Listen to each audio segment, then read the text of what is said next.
Erik, will you walk us through your backstory a little bit and what nootropics are to you and how you got into them? Sure. Thanks, Nick, for having me on your podcast, by the way. So my background is as a nutritional therapy practitioner. I'm certified through the Nutritional Therapy Association. Essentially, as a nutritional therapy practitioner, what I do is I help people, or I kind of guide people to use nutrition to essentially ease chronic issues they're dealing with. So there's no quick fixes. There's no like, hey, take this magic supplement or this, amazing biohack. It's really working on foundational issues to address things like gut health, metabolism, really whatever it is, nutrient deficiencies. Really, most of the times it stems from, kind of slight changes people need in their diet or lifestyle habits. But for me personally, the way I got into this field of holistic health was I was not a healthy dude for a long time. I was never really chronically sick. At least I didn't think I was, but I didn't value health. I didn't value good nutrition. I was a comedian in New York City. I was just going day to day, eating dollar pizza, top ramen, staying up all hours of the night, just living a real savage lifestyle. And it was fun, but eventually what happened was my body started to break down. And there was a point where my wife was doing this. She found this holistic nutritionist who was doing like this kind of group. It was called Gut Thrive, and it was like a I don't want to say a fast, but it was like a gut biome rebalancing protocol. And this was back, I think must have been like 2014, 2015. This was before anybody was talking about the microbiome, or at least it wasn't as popular of a topic as it was now, to the point where when I heard this word microbiome, I had no idea what it meant. It just sounded so scientific and so ridiculous to me. The idea that bacteria in your gut has any leverage on your health. And, any married dudes out there could probably attest to this. When your wife says you're going to do something, you do it, or you're never going to live that down. So I partook in this protocol, and it was intense. It was like a week of like fasting with just bone broth and real basic vegetables, and then using these different herbs. And I couldn't recreate it now because it's been so long, but I just remember it was very intense. And it was very unlike anything I'd ever done before. And I noticed something. I noticed that it worked.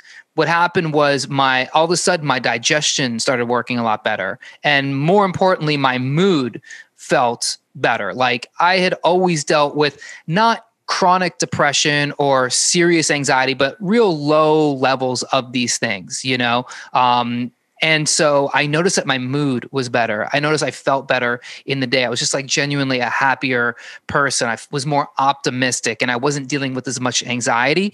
And to be honest with you, my bowel movements were regular. And so from that point forward, I go, okay, there's something to this holistic way of doing health. And from that point forward, I just got really into health research, nutrition research, trying several different diets, doing kind of like I don't know what you would call it, like a dirty keto to like I was a strict vegan for a couple years, all the way to where I'm at now, where it's probably like a mix of like paleo-ish, but it's not like strict. And so being in the nutrition world and being in the stand-up world really gave me some unique insights into the dynamics of people. I was always around people, and my job was to make people laugh. But I noticed that as comedians, we were the most miserable, depressed people there are. And it never made sense to me. And this theme of depression and anxiety just is rampant in the stand-up world. And I started, after doing something like Gut Thrive, I really couldn't understand like why, as a 25-year-old or a 30-year-old person living your dream, performing in New York City, why you could be depressed at all. And after I got my nutritional therapy certificate, I started to put the two and two together. I started to realize that there was something to this nutrition and mood component. And then that's what brought me to nootropics. And I started looking at different nootropics. And, you know, we've talked about like the racetams, but I was looking at things like, you know, the herbs, the amino acids, the mushrooms, all these different popular nootropics that are out there that have these cognitive enhancing properties. And I started to really dive into that. And then that's when I built Holistic Nootropics. And it's really my main focus right now. What are some of the ones, like you mentioned, mushrooms and adaptogens? What are the ones that you like? Well, I like mushrooms. I love lion's mane. I like cordyceps. I really love aminos. I love L-theanine, taurine, L-carnitine. I really like experimenting with these things because they are proven compounds that are found naturally, obviously in food, the adaptogens. I'm not crazy about ashwagandha, to be honest with you, but I love Bacopa monnieri. I've actually gotten into making my own tinctures now. And I really believe that's the most cost effective and like quality effective way to take herbs. I take different things for like the liver. So phosphatidylcholine, I take every so often. I like curcumin, but I actually take raw turmeric for curcumin. But I know curcumin has a ton of benefits. I like B vitamins. So and then especially I love the minerals. That's the 800-pound elephant or whatever in the room that nobody talks about is mineral balancing. So magnesium, that's the granddaddy of it all, right? Everyone's magnesium deficient, and there's 100 different kinds of magnesium. And so I love magnesium glycinate, I love threonate, I love citrate, malate, taurate, I believe. I could just go to my supplement cabinet and it would take me a while because I got a lot of stuff, but it's always changing. I think that's the big thing too. It's like what I'm taking now will be different. Next week will be different. And we're recording this on the weekend. And, on the weekend, I actually don't take anything at all. I like to give my body a break from taking supplements. So I think that's also when it comes to supplements and nootropics, it's not about what you're taking, but it's about timing. It's about cycling. It's about dosage. There's so much more context to using these compounds correctly. So back on what you're saying about curcumin versus turmeric, the difference in bioavailability is possibly offset by something like the tumerosaccharides in turmeric, which are different than curcumin and have other benefits. So there's a whole world there that's different than most people see. Absolutely. I mean, it's like, I think it was Michael Pollan called this like, what do you call it? Like nutritionism or something like that.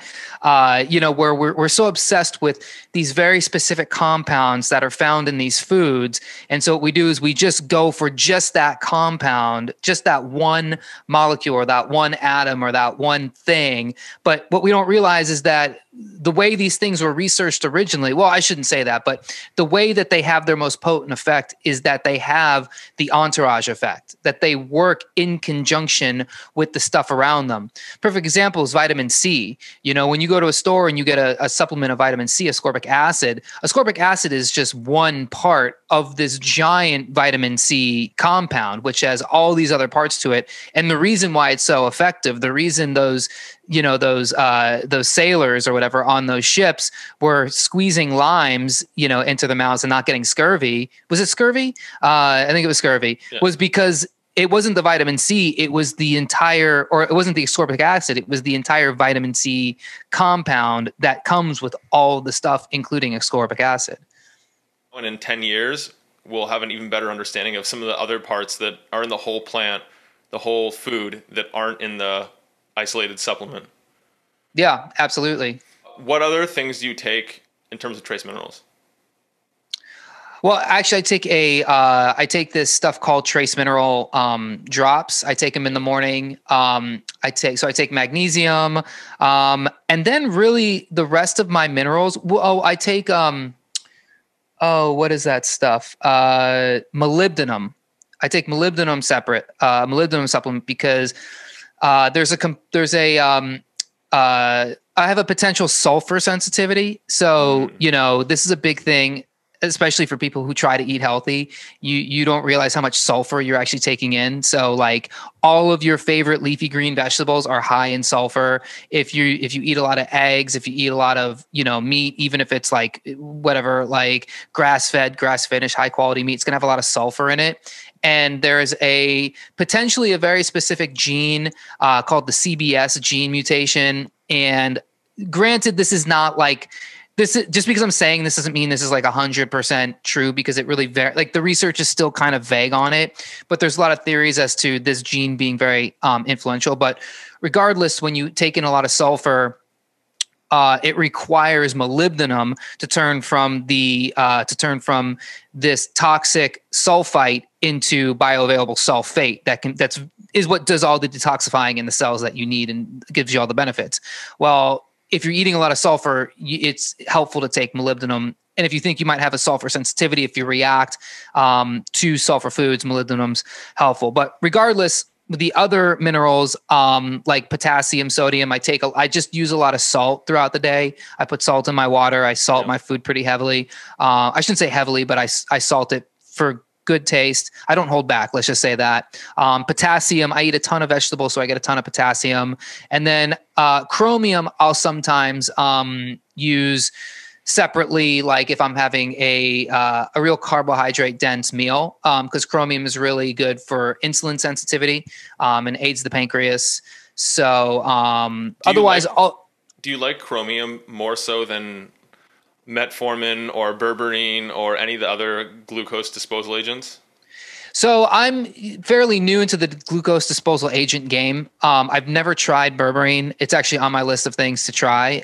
In fact, I just spoke with somebody and we were talking about dihydroberberine, which I guess is the more bioavailable form of berberine. And I know berberine is big in the anti-aging and biohacking community. I mean, any chance you get to use a natural compound over pharmaceutical, I am all for that. I think someone was telling me, and I might have even read this I think there's a study out there somewhere that says that people who walked within like right after a meal, took like a 20-minute brisk walk, actually outperformed metformin as far as glucose disposal or glucose absorption, which is interesting. So I'm sure metformin has I have family members on metformin. So, I mean, like I get why people do it. I just think there's more natural ways to do it. And sure, there's a lot of research behind berberine, behind dihydroberberine, behind things like bitter melon, cinnamon. I think there's another, banana. There's all kinds. There's all kinds, yeah. If you can go out and take a 10, 15-minute walk after dinner and get the same results, do that first. And if you need a little extra assistance, then you can turn to the other options. Well, this is what it comes back to. We were talking about this before, which is like, if you don't have these basic lifestyle hacks in place, you can't supplement your way out of a bad lifestyle, and not to say it's like people are obese because they don't walk right after meal. People are obese because they don't walk, period, because any excuse you have to move, you should do that. And that's how there's thousands of health benefits, beyond just, the glucose disposal's like at the top, but just movement in general is good for every bit of physical and mental well-being. And if you opt to say, well, I'm going to just take metformin so I can avoid, taking 2 or 3 walks during the day. I don't know what you're trying to accomplish with that, but it's just not going to get you very far. Totally agree. You and I both take a lot of different things. And I saw on your website that you have a guide to buying supplements on Amazon smartly. Can you explain that a little bit?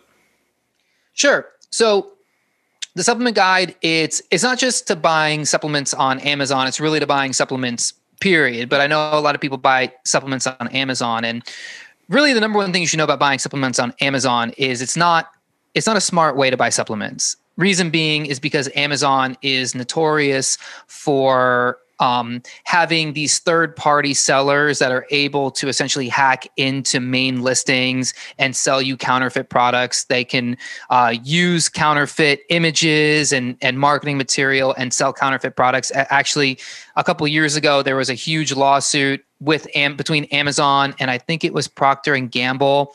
I forget the company that this was with, but basically they were selling fake probiotics, under a probiotic listing. And this was one example of a thing that can happen very frequently. There's a supplement company that I use as a practitioner that's very high quality. They're used by functional medicine doctors. They're very well respected. They have a listing on Amazon, but it's not their listing. Somebody opened up a listing under their name, used the same marketing materials. And I speak with reps from the company and they tell me over and over again, no, we don't sell on Amazon. So, somebody might go on there and type in this company's name and go, oh, look, I can buy this on Amazon instead of buying it from the distributor, but you're not getting the product. So this is the number one thing people have to understand when they buy supplements on Amazon, which is, there's a good chance you might not get the thing you want. And to be honest with you, it's just a bad business practice. Like as far as a consumer, like I think as consumers, we have to demand more and we have to speak with our dollars. And if there's a company that you like, buy it from them directly, support them directly, give them the money, cut out that middleman of Amazon. And let's be honest, Amazon doesn't need more money. Okay. That's my Amazon rant.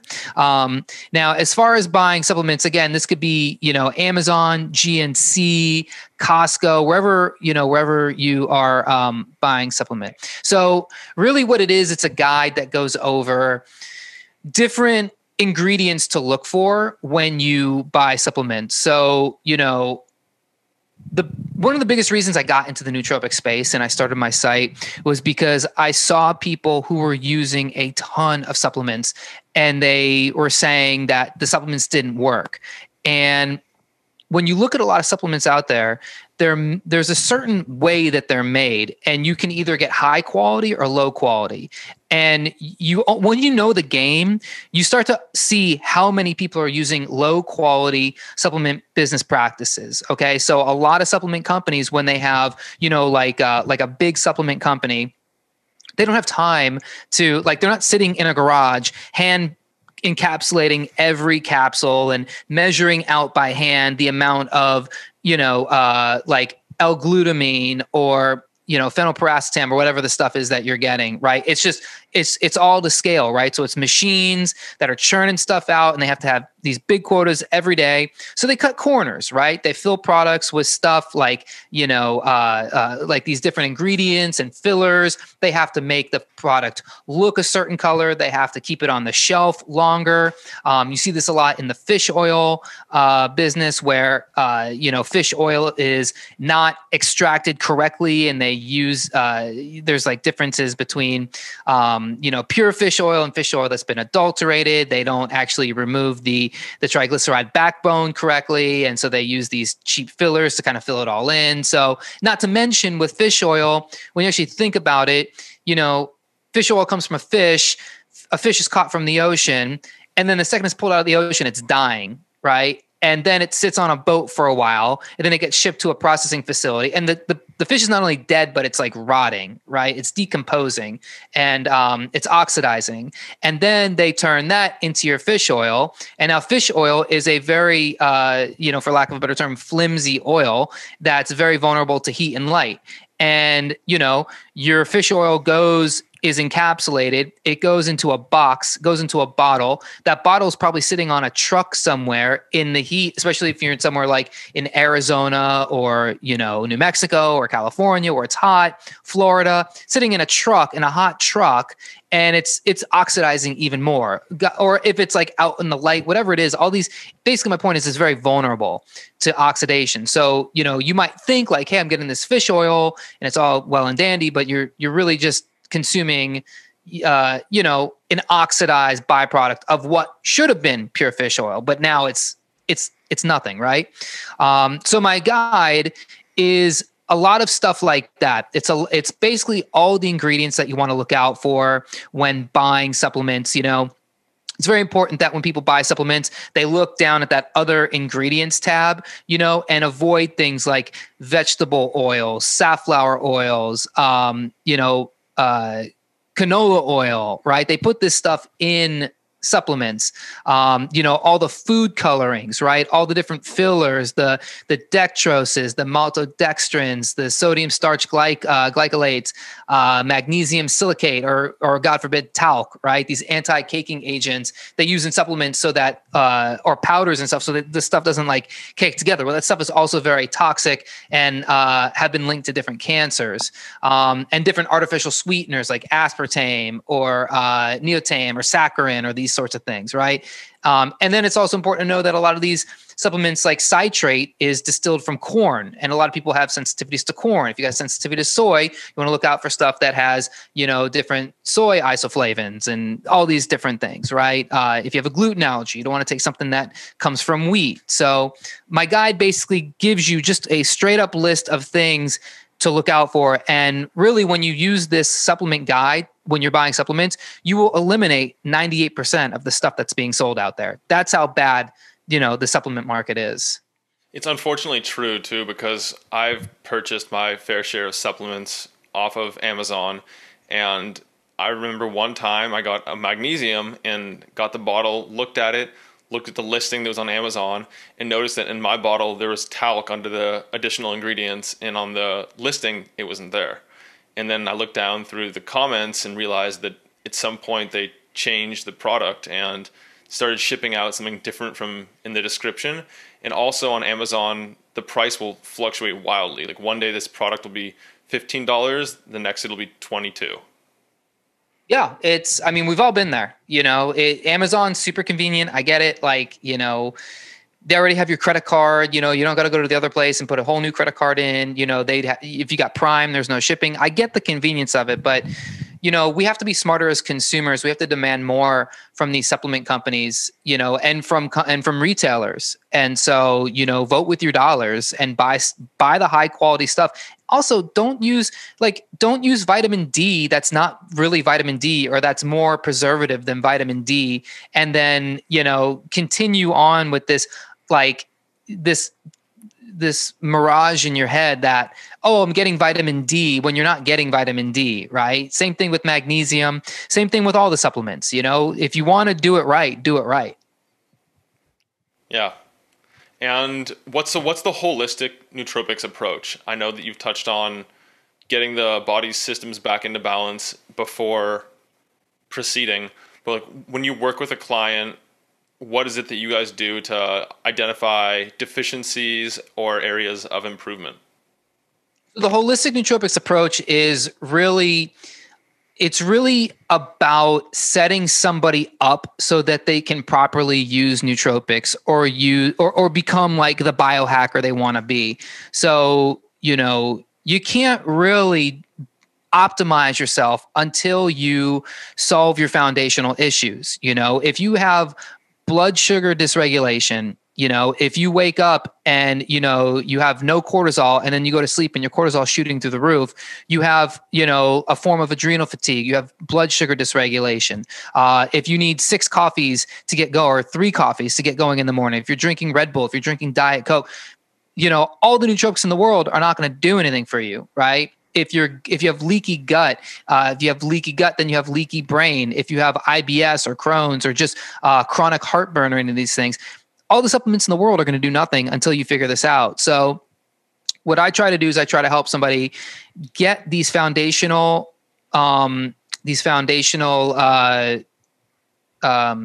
processes in your body locked down. And then that way now you can use all the stuff that's going to take you to that fully optimized level. So I focus on people on their gut health, their metabolism, and then their body's ability to detoxify.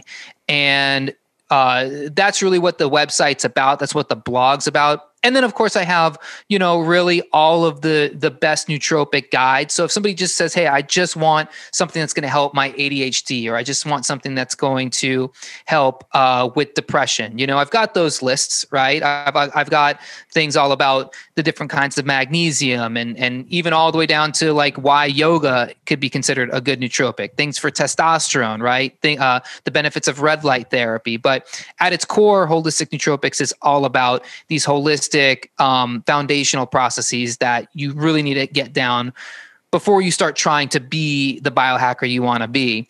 Now, if I work with you, if you're a client of mine, what we do is we have a pretty extensive analytical pre-interview phase where I really get to know you before I even talk to you. So I have people do a pretty extensive just kind of survey evaluation where, they give me just like a multiple choice survey where people answer a bunch of questions. I have this algorithmic software that kind of processes it into allowing me to see what somebody's most pressing issues are in their body. So, where does this person have the most needs? I can see if it's your gut health, if it's your upper GI, your lower GI, your liver health, your gallbladder, your thyroid, your blood sugar, all these different things. And then, on top of that, I do things like hair mineral testing. So you send a little cut of your hair into a lab, they analyze it, and I can see, what your mineral balance is, what are you high in, what are you low in, what heavy metals are you high in.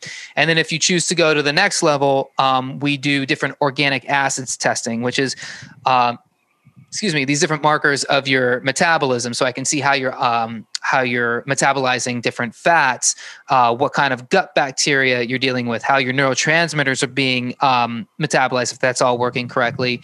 From there, I can also see different things like if you're high in glyphosate, which we all know is a pesticide found in all these fruits and vegetables, right? Which if you're trying to be healthy, but you're not buying like not just organic, but like from a farmer that you probably have a good exposure to glyphosate, and then environmental toxins and mold. So, like I was telling you before, it's really all about analytics and data for me. And do your clients use any self-quantification devices? Do you guys track HRV or sleep or activity? I encourage people to get the Oura Ring, or a Whoop or something. I'm most familiar with the Oura Ring because I wear an Oura Ring myself, so I know that data. And really, I think it's probably like the best baseline marker you're going to find. I don't know how much a Whoop costs. I don't know if it's more expensive than an Oura Ring. I know it has a lot of great data on it as well. I'm not for or against either one, but I do encourage somebody to have something that can measure heart rate variability, especially, but then also sleep, because if anybody's listening to this who wears an Oura Ring, how connected, how much of a story your sleep quality tells to your overall health and wellness. So, I certainly encourage people to use stuff like that. Yeah, the Whoop does have a monthly fee. That's what makes it a little more expensive over the long term. I have an Oura as well. I'm about to start testing out a relatively new device called the BioStrap, and it's like a. Mm-hmm. Are you familiar with it? Yep. Uh-huh. That's great. On the subject of cognitive enhancing technologies, what do you like there? Cognitive enhancing technologies. I love I use this thing called the Apollo Neuro wearable. So it's a strap, and you can strap it on your wrist or your ankle. I wear it around my ankle. It's like a home. What is it, like home jail, house arrest device? But it's a low frequency vibration technology. It's just little pulses, like just little vibrational pulses for like half hour, an hour. There's several different settings, and it actually works. Like I've actually measured the differences on my Oura Ring, and when I use it throughout the day, the next day I can see my HRV is much improved than it was when I didn't use it the day before, almost to the point where I've been able to train myself to not wear it, and my HRV is still high. So I love the Apollo Neuro. I just started using this thing called the Omni PEMF Neorhythm, and it's like a head device that is like PEMF therapy, transcranial magnetic stimulation. what's the science on it? I have a page on my blog all about it, but off the top of my head, it basically hacks your brain waves. And so, the idea is use these magnets to essentially train your brain waves to operate at a certain frequency so that you can enhance calm, meditation, sleep. It's good for pain relief. So I just started using that. So I don't really have the data to know like if it's working or not, but it's a pretty wild, device for sure. I have one of those same type devices. It's a TACS instead of TDCS. So it's alternating current, and I used to use it, but it's not very user friendly. You put a patch here and a patch here, and I didn't feel insane results from it, so I discontinued, but it's back on my radar to keep trying it again. Yeah, I kind of feel almost the same way about this, except it's a little more user friendly in the sense that it's not like those patches like that. It's just like a headband you put on.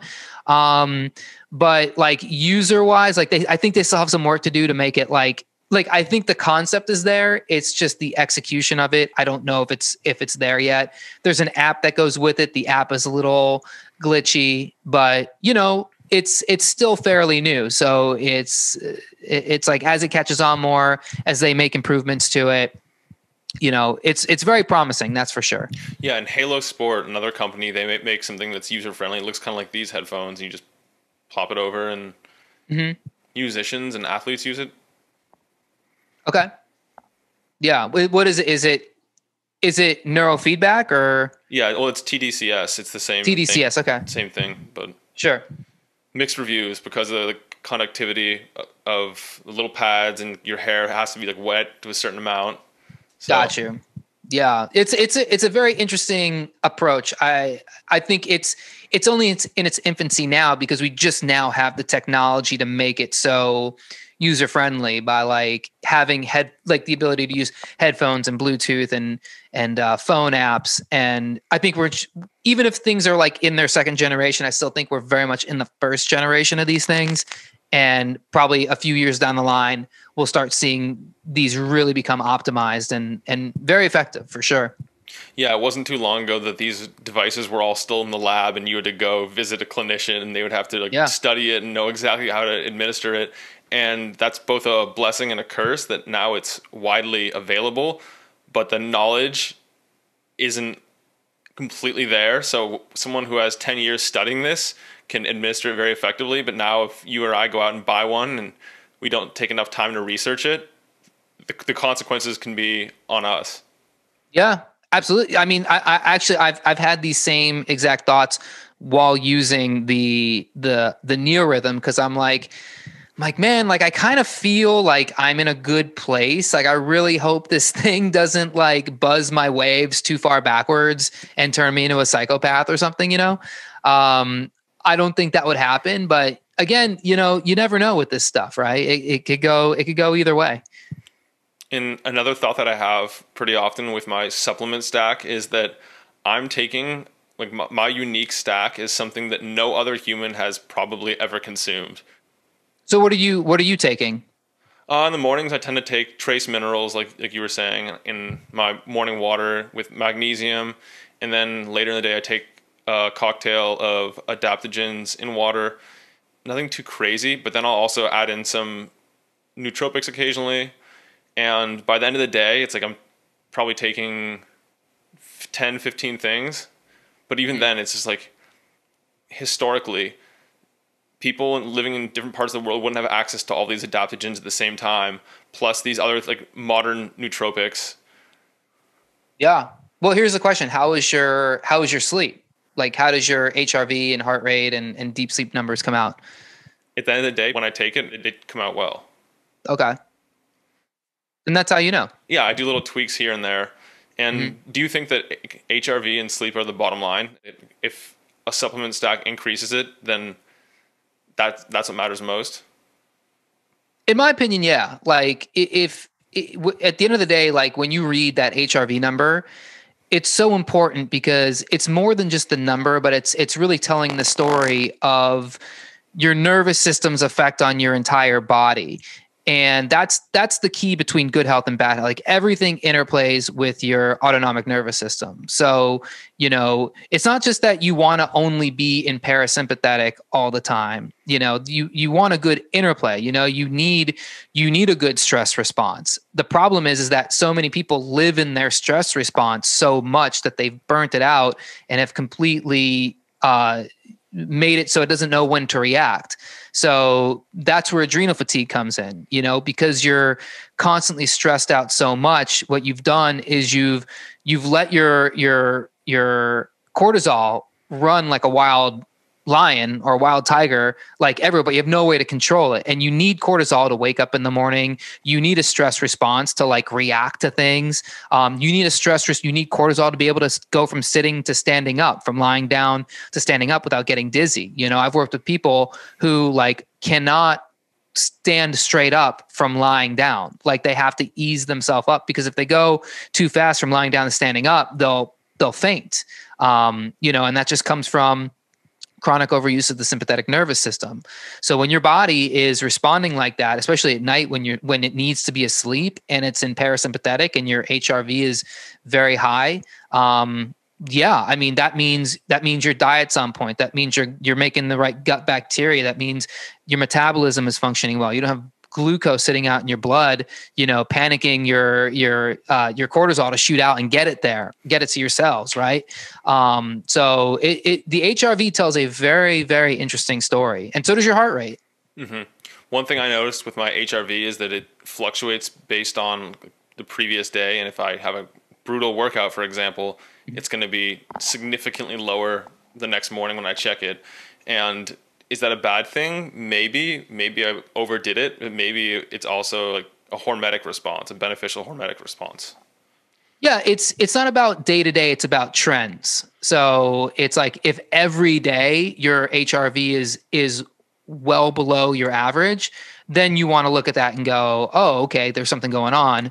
But if you know that it's like, I'm going to do an intense workout, which is a good thing, and then the next day my HRV is going to be low, but then the day after that, my HRV is going to be high again, then yeah, you're right. It's a hormetic response. You need, like, as humans, we need to challenge ourselves. We need to kind of beat ourselves up from time to time.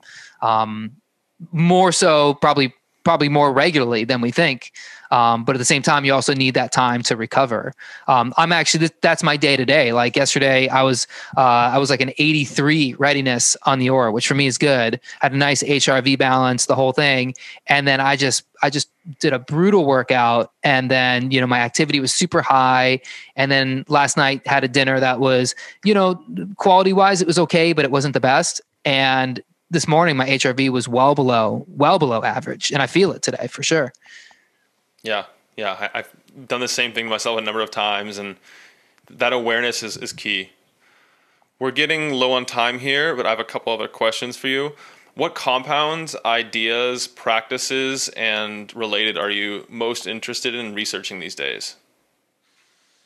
That's an interesting question. I'm really into hormones and blood sugar metabolism and HRV. That's like probably like the things that I'm most interested in. I'm very ADHD with like some of these health topics. For me, it like bounces from week to week. Like some weeks I'm really into gut health, some weeks I'm really into detox. But over the long term, I feel like it always to me comes back to blood sugar, hormones, and HRV. It's quite the combo. And what specifically about hormones? Not modifying it, but really optimizing it, really like trying to understand like the underlying things that make someone's endocrine system not work right. Male hormones, female hormones, like why is testosterone, why is it so hard for some guys to have like optimized testosterone? And we're not talking about like guys who you look at them and they're eating potato chips and playing video games and not moving and they're fat. We're talking about guys who are athletes who have, testosterone that's in the gutter, and how much of an effect that, especially for a man, like that plays on your psychology, right? Because the misunderstanding of testosterone is that it's like a toxic masculine thing. You know, it turns you into an asshole. If anything, testosterone has the exact opposite effect. It's actually a very calming hormone. It actually makes you a very reasonable, very rational person. It helps your sleep. It helps your, you know, your metabolism. It helps like every part about being a man, right? And so we need it. And you look at our lifestyle today, and average testosterone around the world, it's in the gutter. Why? Well, because there's so many, you know, things, whether it's diet, environmental chemicals, those are probably the two biggest ones, but gut health, blood sugar dysregulation. And then for women, it's like women's hormones are even more fascinating. You know, they're so complex, and it's a delicate balance. You know, it has everything to do with like their menstrual cycle, right? And then, you know, you have the balance of estrogen and then progesterone, and then, you know, women need testosterone as well. And then women's thyroids are very sensitive. So a lot of women deal with things like Hashimoto's and hypothyroidism. So, and then you see it in women, like, you know, you have women that like are very stable, and then you have women that fly off the handle like very easily, right? And so, and then you can see this happen like within their cycle, within these different interplays of their hormones. So they just control so much, muscle metabolism, fat metabolism. And they're so hard to quantify, you know, and even when you measure them, might not even be getting the right thing. So the full picture. Yeah. So it's, so hormones, it's just so, it's like you said, the endocrine system is so delicate, and there's so many parts to it, but each part relies, you know, like if your pancreas is distressed, I mean, it's going to affect your thyroid. It's going to affect, you know, these other parts of your endocrine system. Right. So it's just fascinating to me. And also, I should say, before you asked a very interesting question, the gallbladder. The gallbladder is very interesting to me. It's been for a long time, and nobody ever talks about it. And it's crazy that gallbladder removal surgery is like the third or fourth most common outpatient surgery in the United States. And people just have this thing that you can just get your gallbladder out and everything's going to be fine. Doctors encourage you to get your gallbladder out, and it's such an important organ. It's such an important organ. And like, you know, I love bile. I love like optimizing the gallbladder. Again, and there's hormones within the gallbladder, right? There's a peptide called cholecystokinin that is like so important. And there's cholecystokinin receptors in your brain. And so if you can optimize your cholecystokinin receptors in your gallbladder or in your upper GI, you can optimize these cholecystokinin receptors in your brain, which have an interplay with acetylcholine. And man, it's just the interplay of everything. This is why the holistic approach is so important. Yeah, and I believe that CCK is also responsible in part for satiety. So if you get your gallbladder removed, then you'll eat more, which doesn't sound very appealing. I was talking to a lady earlier this week whose doctor told her that she absolutely did not need one, and then she got it removed and is now still struggling with the aftermath. Yeah, I've heard stories of people get their gallbladder out and then bile just like leaks in like internally, you know? It's just crazy to me how doctors do that, you know? Like I don't understand like what part of the importance of the gallbladder you miss to where you think that it's just a thing that like, can you live without it? Yeah, of course. You can also live without a kidney. You know, you could live without part of your lung, right? It doesn't mean you should. And the gallbladder too, it's such an easy, I don't want to say easy, but it's a very doable thing to fix. It takes some work, and for some people it takes more work than others, but you can also see the connectedness of the modern diet and how it affects the gallbladder. And for some people, man, it's just about taking out just these toxic foods out of your diet and adding in, God forbid, some saturated fat and allowing the gallbladder to work the way it's supposed to. Yeah. Erik, one more question before the final. Where can those that are interested connect with you and follow your work? The best place would be holisticnootropics.com. That's where, you know, I'm doing all my writing, all my content. We have a YouTube channel, just YouTube search Holistic Nootropics. Going to probably have an Instagram page soon, but just holisticnootropics.com and Holistic Nootropics YouTube page, and then the Holistic Nootropics podcast. Sounds like you're everywhere. I'm in some of those places. Yeah. I should be more places, but So imagine that there's a worldwide burning of the books. All information is lost. You get to save three things, three works of art, either books, videos, interviews, podcasts, whatever you've felt that has most positively impacted your life. What would you choose? that's a great question. Um, I'll give you some books that I really love. That's, I think, what you're asking. So I love, huh, hmm. the see I used to read a lot of like health books, and then I just kind of got burnt out on them, because eventually they all start kind of sounding the same. So I love books that tell health stories. So a great book I read not too long ago, it was called The Battling Brothers of Battle Creek, and it was about the Kellogg brothers. And so Dr. John Harvey Kellogg, who invented Kellogg's brand, him and his brother, I forget his brother's name. I feel like it was like Anthony Kellogg or something like that. And it's such a fascinating story about the beginnings of Kellogg's. And this guy, the reason it's so interesting from a health perspective was at the time, Kellogg was the most respected surgeon in the world in like the late 1800s, early 1900s. And he built this massive, he called it a sanitarium, but it was like a massive clinic in Michigan. And all of the top, philosophers and thinkers and artists and poets at the time would like go see him, and he was doing enemas on everybody. That was his thing. He just loved enemas. So everyone who went to him, you went to this clinic and it was like a retreat, and you just had just tubes up your butt, and he would do like 4 enemas, and it's such an interesting book. So that's a good one. I loved the show The Nick. It was on Showtime. I only saw the first season of it, but man, it tells the story of like this like real early hospital in old New York, again, in like the early 1900s. And it was all about this doctor who was strung out on opium, and just, he would do these surgeries before we even knew how to do surgery. And you would just watch, like, he would just kill people on the table. And again, just another fascinating story about just the early history of medicine.